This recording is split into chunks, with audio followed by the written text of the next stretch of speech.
Hello hi ನಮಸ್ತೆ ಕರುನಾಡು welcome to YouTube channel. ಇದೇ March 1ರಿಂದ ಪ್ರಾರಂಭವಾದಂತಹ ದ್ವಿತೀಯ PUC ಪರೀಕ್ಷೆಯು 23-25 ಅಂದರೆ ಮಾರ್ಚ್ 20ನೇ ತಾರೀಕು ಕೊನೆಗೊಂಡಿದ್ದು, ಇಲ್ಲಿಯವರೆಗೂ ಕೂಡ ಎಲ್ಲ ವಿಷಯಗಳ ಮೌಲ್ಯಮಾಪನ ಕಾರ್ಯ ಸಂಪೂರ್ಣಗೊಂಡಿದ್ದು, ಫಲಿತಾಂಶಕ್ಕಾಗಿ ಎದುರು ನೋಡುತ್ತಿರುವಂತಹ ಎಲ್ಲ ವಿದ್ಯಾರ್ಥಿಗಳಿಗೂ ಸಿಹಿ ಸುದ್ದಿ ಇದೆ.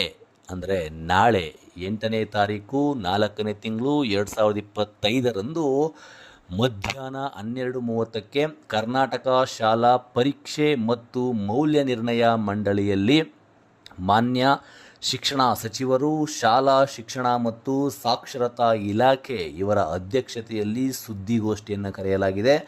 ಅಂದರೆ ಸರಿಸುಮಾರು ಮಧ್ಯಾಹ್ನ 1:30 ನಂತರ ಎಲ್ಲ ವಿದ್ಯಾರ್ಥಿಗಳ ಫಲಿತಾಂಶ ಜಾಲತಾಣಗಳಲ್ಲಿ ಪ್ರಕಟಗೊಳ್ತಾ ಇದೆ.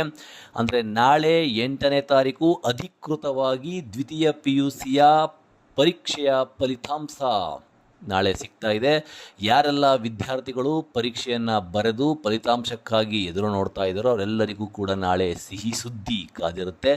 ಜೊತೆಗೆ ಮುಂದೆ ಬರುವಂತಹ 16ನೇ ತಾರೀಕು ನಡೆಯುವಂತಹ CET ಪರೀಕ್ಷೆ ಆಗಿರಬಹುದು, ಮುಂದಿನ ತಿಂಗಳು ನಡೆಯುವಂತಹ ನೀಟ್ ಎಕ್ಸಾಮ್ ಆಗಿರಬಹುದು, ಜೊತೆಗೆ PUCಯ ನಂತರ ಡಿಗ್ರಿಯನ್ನು ಸೇರೋದಕ್ಕೆ ಬಯಸಿರುವಂತಹ ವಿದ್ಯಾರ್ಥಿಗಳ ಕನಸುಗಳಿಗೆ ನಾಳೆ ರೆಕ್ಕೆ ಸಿಗುವಂತಹ ಸಮಯ ಬಂದಿದೆ.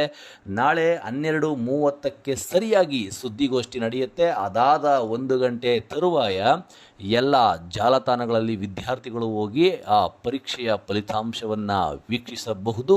ಇದು ಅಧಿಕೃತವಾದಂತಹ ಮಾಹಿತಿ. ಎಲ್ಲ ವಿದ್ಯಾರ್ಥಿಗಳು ಕೂಡ ಅತ್ಯಂತ ಸಕಾರಾತ್ಮಕವಾಗಿ ಈ ಒಂದು ಫಲಿತಾಂಶವನ್ನು ತೆಗೆದುಕೊಳ್ಳಬೇಕು ಅನ್ನುವಂಥದ್ದೇ ನನ್ನ ಮನವಿ. ಎಲ್ಲರಿಗೂ ಒಳ್ಳೆಯದಾಗಲಿ. ಜೈ ಕನ್ನಡ.